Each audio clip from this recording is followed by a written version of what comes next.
Detergent powder आज हम सब के घर का एक जरूरी डेली यूज प्रोडक्ट है। आज शायद वॉशिंग पाउडर के बिना हम अपने कपड़ों को चमकाने की कल्पना भी नहीं कर सकते हैं। और यही कारण है कि साल 2019 तक अकेले भारत में डिटर्जेंट पाउडर का मार्केट साइज लगभग 42,000 करोड़ से ज्यादा का है और 2027 तक ये 73,000 करोड़ पहुंच जाएगा। पर एक दौर ऐसा भी था जब डिटर्जेंट पाउडर एक लग्जरी या फिर प्रीमियम प्रोडक्ट हुआ करता था। ये सिर्फ अमीरों के घर में ही इस्तेमाल हुआ करता था। मिडिल क्लास इस तरह के प्रीमियम प्रोडक्ट के सपने देखने की गुस्ताखी तक भी नहीं करता था, क्योंकि उस वक्त मार्केट में जो सबसे सस्ती रेट का डिटर्जेंट पाउडर था वो भी 13 से 14 रुपए पर केजी मिला करता था। पर ऐसा सिर्फ 1970 तक था, क्योंकि उसके बाद इस मिडिल क्लास की भीड़ में रहने वाले एक शख्स ने एक ऐसा सपना देखा जो सपना आम घरों तक डिटर्जेंट पाउडर पहुंचाने वाला था। यह सपना देखा था करसन भाई पटेल ने। ये कहानी है उसी वॉशिंग पाउडर की जिसने दशकों तक भारत के 60% मार्केट पर अपना वर्चस्व बनाए रखा। ये कहानी है उस पिता की जिसने अपनी लाडली बेटी को खो दिया पर उसके नाम को अमर कर दिया। देखिए, इतिहास में जाने कितना कुछ है जो बेहद खास है, पर उनसे जुड़ी ऐसी कई दिलचस्प कहानियां या किस्से हैं जिन्हें जानना और भी रोमांचक होगा। बीते कल में ये घटनाएं कैसे घटी, ये इन्वेंशंस कैसे हुए, कब हुए, किस तरह हुए, जानेंगे इसके बारे में, क्योंकि एनबीटी लाइफ लेकर आया है आपके लिए एक नया शो, इतिहास कुछ खास।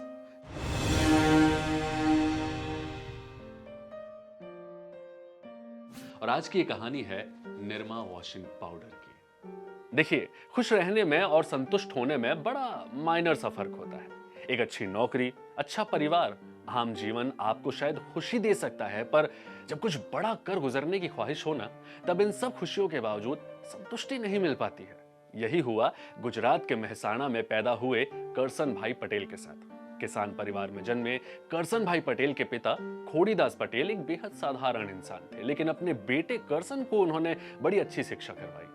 करसन भाई पटेल ने अपनी शुरुआती शिक्षा मेहसाणा से ही की थी। एक स्थानीय स्कूल में उन्होंने सारी पढ़ाई की थी। 21 साल की उम्र में इन्होंने केमिस्ट्री में बीएससी की और पढ़ाई पूरी करने के बाद उन्होंने ख्वाहिश तो अपनी रखी थी कि मैं भी कोई बिजनेस करूं, लेकिन परिवार की स्थिति ऐसी नहीं थी कि बिजनेस में अपना हाथ आजमा पाए, इसलिए उन्हें नौकरी करनी पड़ी। खुद के दम पर कोई नया काम करना चाहते थे, लेकिन अभी वो दौर आया नहीं था। पढ़ाई पूरी करने के बाद उन्होंने लैब असिस्टेंट के तौर पे नौकरी शुरू की। फिर कुछ साल के बाद उन्होंने गुजरात सरकार में सरकारी नौकरी भी हासिल कर ली। एक आम सा खुश जीवन चल रहा था उनका, लेकिन वही बात, कुछ नया कर गुजरने की इच्छा उनके मन में दबी पड़ी थी। वो कहीं ना कहीं उन्हें अंदर से परेशान कर रही थी, लेकिन वो किसी तरह अपनी इच्छा को मार कर नौकरी कर रहे थे। अच्छा, इस बीच एक और कहानी साथ चलती है, वो उनके परिवार की। दरअसल करसन भाई पटेल जो है वो अपनी बेटी से बहुत प्यार करते थे। वो चाहते थे कि उनकी बेटी पढ़ लिख कर कुछ ऐसा करे कि पूरा देश उनका नाम जाने। शायद ऐसा संभव भी हो पाता अगर उनकी बेटी जिंदा रहती। दरअसल जब वो स्कूल में पढ़ रही थी तभी एक हादसे के दौरान उनकी बेटी की मृत्यु हो गई। बेटी की मौत ने कुछ समय के लिए करसन भाई को अंदर से तोड़ दिया था, लेकिन इसी हादसे ने उन्हें नए जीवन की राह दिखाई। एक सुबह करसन भाई एक नई सोच के साथ जगे। उन्हें एक ऐसा आइडिया सूझा जिससे वो अपनी बेटी को वापस ला सकते थे, उसे लेकर देखा हुआ उनका सपना पूरा कर सकते थे। उन्होंने फैसला लिया कि खुद से वॉशिंग पाउडर बनाएंगे और उसे बेचेंगे। अब इसमें भी ये सोचने वाली बात है कि आखिर इससे वो अपनी बेटी को कैसे वापस ला सकते थे और कैसे इस आइडिया से पूरे देश में उनकी बेटी के नाम को जाना जाएगा। बात कुछ ऐसी थी कि करसन भाई पटेल की बेटी का नाम निरुपमा था और प्यार से उन्हें घर में निरमा कहकर बुलाया जाता था। इस तरह करसन पटेल ने अपने इस प्रोडक्ट का नाम निरमा रखा, जिससे कि उनकी बेटी इस नाम के साथ हमेशा के लिए जिंदा रहे। ये साल 1969 का दौर था जब करसन भाई पटेल ने अपने घर के पीछे वॉशिंग पाउडर बनाना शुरू कर दिया। वो एक साइंस ग्रेजुएट थे, इसीलिए ये काम उनके लिए बहुत ज्यादा मुश्किल नहीं था। उन्होंने सोडा ऐश के साथ कुछ अन्य सामग्रियां मिलाई और एक वॉशिंग पाउडर बनाने की कोशिश शुरू कर दी। महीनों तक चली कोशिशों के बाद एक दिन उन्हें पीले रंग के पाउडर के रूप में अपना फॉर्मूला मिल ही गया। जिस दौर की ये बात है, उस दौर में हिंदुस्तान के आम लोगों के पास वॉशिंग पाउडर को लेकर ज्यादा ऑप्शन नहीं हुआ करते थे। हिंदुस्तान लेवर या फिर विदेशी कंपनियां सर्फ बेचती थी, लेकिन इनके दाम इतने ज्यादा थे कि मिडिल क्लास फैमिली या फिर लोअर मिडिल क्लास फैमिली इसे अफोर्ड नहीं कर सकती थी। बजट के बाहर की बात होती थी। ऐसे लोग साबुन का इस्तेमाल करते थे जिससे कि हाथ खराब होने का भी डर बना रहता था। अब ऐसे में करसन भाई पटेल के लिए एक सुनहरा अवसर था। और इस अवसर को भुनाने में उन्होंने कोई कमी भी नहीं छोड़ी। अपने काम से लौटने के बाद वो निरमा को पड़ोस के घरों में बेचते थे। इसके बाद उन्होंने इसे साइकिल पर लेकर बेचना शुरू किया।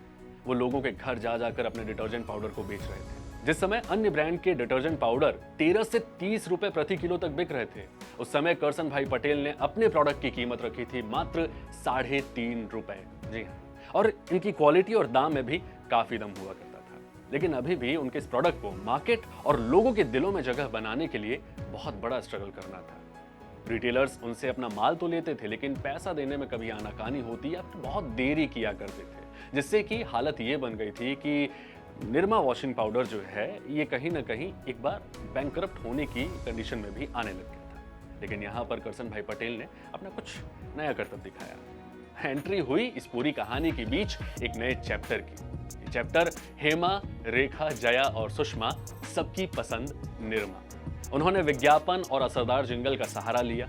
उनके निरमा ब्रांड को देश भर में प्रसिद्धि मिलने लगी। सबकी पसंद निरमा जैसे टेलीविजन एड जो थे वो बहुत ज्यादा वायरल होने लग गए, लोगों के दिलों में घर करने लगे। इस विज्ञापन के बाद निरमा खरीदने के लिए स्थानीय बाजारों में ग्राहकों की भीड़ लगी। लेकिन यहाँ एक और कहानी में ट्विस्ट है। दरअसल यहाँ भी करसन भाई पटेल ने एक अलग तरह का खेल खेला था।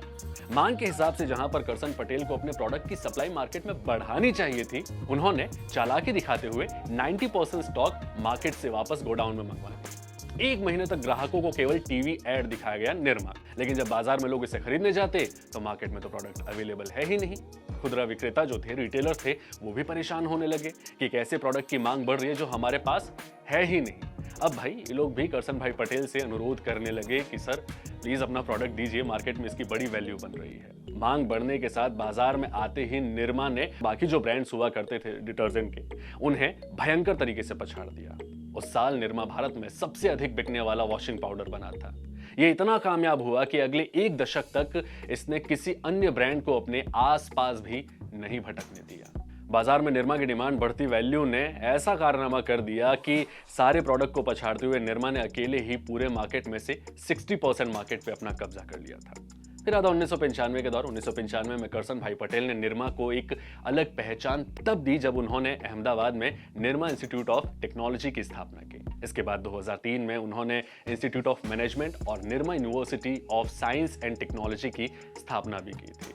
2005 तक चीज़ें बहुत अच्छी चल रही थी, लेकिन निरमा ने अलग अलग चीज़ों में भी अपना इन्वेस्टमेंट शुरू किया था। वो बात अलग है कि आज के दौर में निरमा उतनी तेज़ी से अपने मार्केट में पकड़ नहीं बना पाया जितना उस दौर में हुआ करता था। लेकिन ये कहानी भी अपने आप में कोई मामूली नहीं है कि दशकों तक निरमा ने बाकी सारे ब्रांड्स को पछाड़ कर खुद अपना वर्चस्व जमाए रखा। एक ऐसी कहानी जो बन जाती है इतिहास में कुछ खास। कुछ ऐसी और कहानियों के साथ फिर होगी मुलाकात। तब तक अपना ख्याल रखिए और मुस्कुराते रहिए।